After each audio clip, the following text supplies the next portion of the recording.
Welcome to the Ogden City Council's quick meeting recap for the work session and City Council meeting that took place on Tuesday, August 18th, 2020. In the work session, the Council had a regularly scheduled discussion with Mayor Mike Caldwell and Police Chief Randy Watt regarding the current state of the Ogden Police Department. The Chief shared with the Council that the department, as well as other city employees, have been participating in unconscious bias training from Summer's advisory group.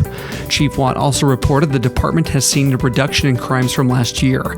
During the COVID-19 pandemic, there has been no significant decrease in operations. While call volume has decreased during the pandemic, violent crime has increased. The Council was provided with an information item from OPD regarding the policing of car racing and noise along Washington Boulevard. OPD and the Council have received complaints about these issues, and Chief Watt reported to the Council that resources have been and will continue to be used to mitigate them. The Council also received a revenue update from administration.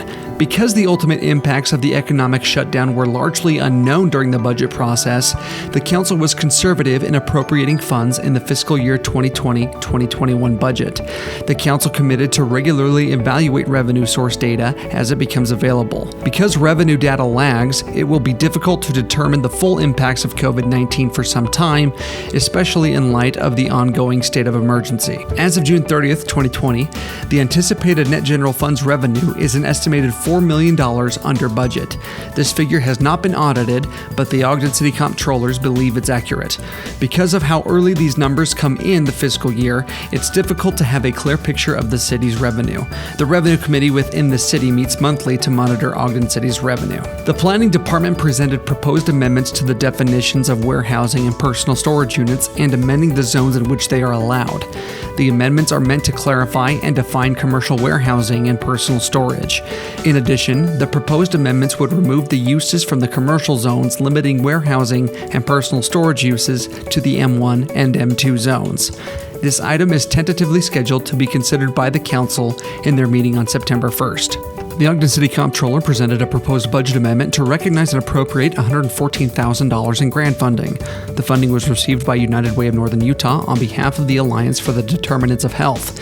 These funds will be used for a full-time homeless service advocate position. The Council will consider setting the public hearing on August 25th. The hearing itself, as well as Council consideration, is expected to take place during the Council meeting on September 15th. In the City Council meeting, the Council unanimously adopted a joint proclamation with the Mayor declaring August 26th, 2020 as Women's Equality Day in Ogden City to commemorate the centennial of the ratification of the 19th Amendment. President of the League of Women Voters of Weber County, Terry McCulloch, accepted the proclamation, saying the League will continue to register voters, present issues, and work hard to represent the great citizens of Weber County. On the Common Consent agenda, Kathy Blaisdell, Rick Southwick, and Wesley Boykin were reappointed to the Planning Commission. The public hearing for a street vacation at 3317 South Monroe Boulevard was set for September 1st. The Council held a public hearing and unanimously adopted a budget amendment carrying forward $305,000 in funds for further consideration of strategic plan project deliverables and allocating $30,000 for Spanish language translation services. The funds will be used to improve communication with Ogden Spanish-speaking residents based upon recommendations received from the Ogden Diversity Commission. By a vote of 5-1, the Council tabled a proposed text amendment from the Planning Department to be considered on September 15th. The amendment would allow accessory apartments in the central business district zones in single-story commercial buildings.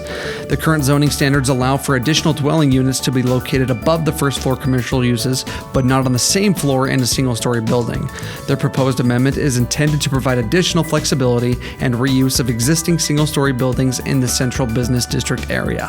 The Council unanimously adopted an ordinance to approve minor amendments to a development agreement for a 30-unit townhome project at the corner of 2nd Street and Wall Avenue. The changes include a reduction in required trees per unit from 3 to 2, an amended project timeline, and an update to the owner name. The Council unanimously adopted an ordinance to approve amendments in the airport section of the city's general plan. This item was originally adopted by the Council on June 23rd, but on July 7th, the Council voted to reconsider the ordinance. The direction from the Council was to remove the language specific to the placement of the airport tower and terminal on the historic register. This change was included in the most recently adopted ordinance.